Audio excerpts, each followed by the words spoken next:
சற்று முன் கிடைக்கப்பெற்ற மிக மிக முக்கியமான செய்தி ஒன்று கிடைக்கப்பெற்றுள்ளது.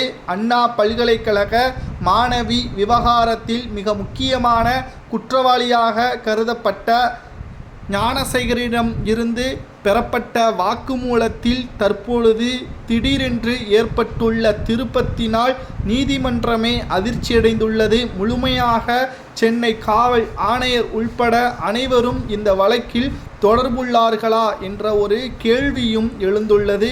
இந்த வழக்கானது சிபிஐ துறைக்கு மாற்ற வேண்டாம், புலனாய்வுத்துறையே இந்த வழக்கை நிச்சயமாக முடித்துவிடும் என்று நீதிமன்றம் கூறியுள்ளது.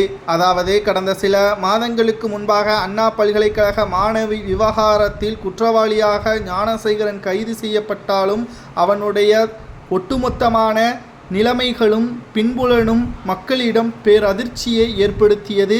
அண்ணா பல்கலைக்கழகத்தில் தனிநபர், அதுவும் சம்பந்தமே இல்லாத நபர் உள்ளே செல்கிறான் என்றால் அதற்கு பின்னால் மிகப்பெரிய ஒரு அதிகாரம் படைத்த ஆட்கள் இருக்கிறார்கள் என்பதை நாம் ஏற்கனவே கூறியிருந்தோம்.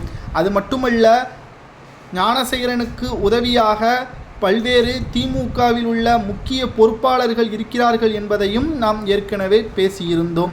அந்த அடிப்படையில்தான் தற்பொழுது ஞானசேகரன் அவர்கள் இருக்கக்கூடிய அந்த வீடு கோவில் நிலத்திற்கு சொந்தமானது. அவர் பயன்படுத்தி வரக்கூடிய தார் வாகனமும் ஒட்டுமொத்தமாக பிரபல மிக முக்கியமான அரசியல் கட்சியின் நபருடைக்கு சொந்தமானது என்றும் தற்பொழுது வழக்கின் திடீர் திருப்பம் ஏற்பட்டுள்ளது. 9 வழக்கும் பதிவு செய்யப்பட்டிருப்பதால் திமுகவின் பின்னணியில்தான் ஞானசேகரன் செயல்பட்டிருக்கிறார். அந்த அண்ணா பல்கலைக்கழக மாணவி விவகாரத்திலும் அந்த சார் என்பது திமுகவை சார்ந்த அமைச்சராக இருக்கலாம் என்ற தகவலும் தற்பொழுது புலனாய்வுத்துறை விசாரணையில் தெரிய வந்துள்ளது.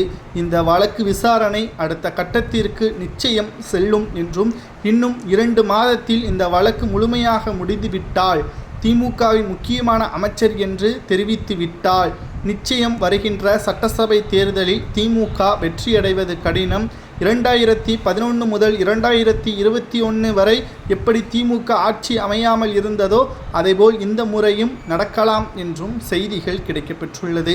அண்ணா பல்கலைக்கழக மாணவி விவகாரத்தில் குற்றவாளி மட்டுமல்ல, அதற்கு துணையாக இருந்தவர்களுக்கும் என்ன தண்டனை கொடுக்கலாம் என்பதை கமெண்ட் வாயிலாக மறக்காமல் கூறுங்கள்.